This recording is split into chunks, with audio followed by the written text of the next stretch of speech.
Our next reader is Emily Davenport.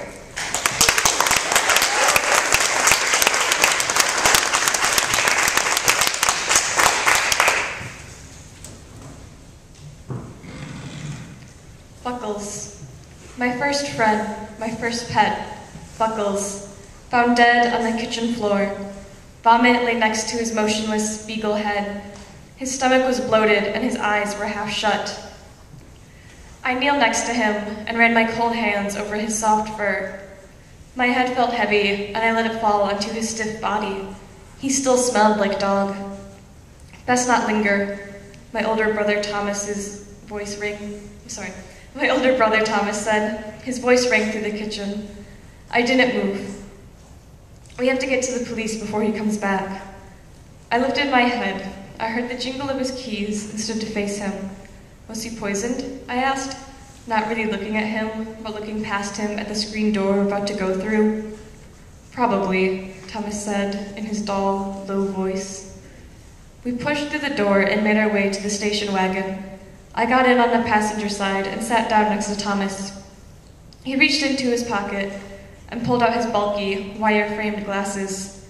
He snapped them on and started up the car. Please don't cry, Thomas said as he rolled backwards out of the driveway and onto the road. We're the only house on this stretch of country road for miles. It took 30 minutes to get into town, another 30 to go downtown. Seriously, don't cry. I hate it when you cry. It makes you look pathetic. It makes me freaking sad. I sniffed a little, but forced back any tears. Thank you, he said. I sniffed a little, sorry, I keep losing my place, I'm sorry, I'm a little nervous. Okay, I'm sorry. He shifted into third gear. You're 15, too old to cry anyway. Looking through the window, I could barely make out a group of clueless turkeys before we zipped past them. But women can always get away with crying, I said, studying his blank expression. Women always get sympathy for crying. I began to pick at the exposed foam on the seat, then at the fake leather peeling off the dashboard. You're not a woman, he muttered.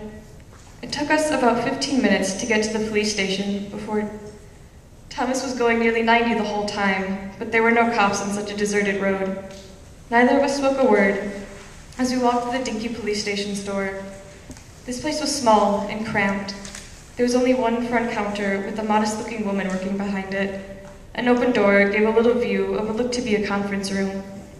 A table pushed against the back wall was decorated with plastic cups sitting next to a coffee pot, hard at work producing mud.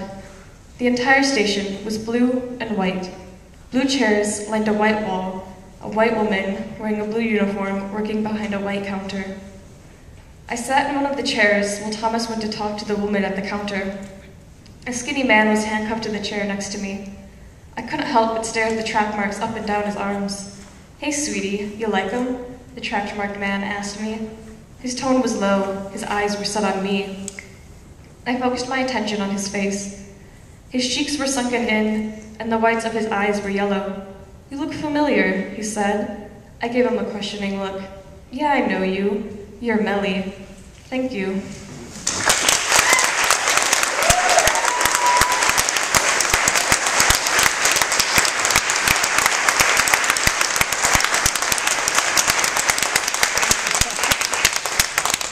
Our next reader is Ariel Foy.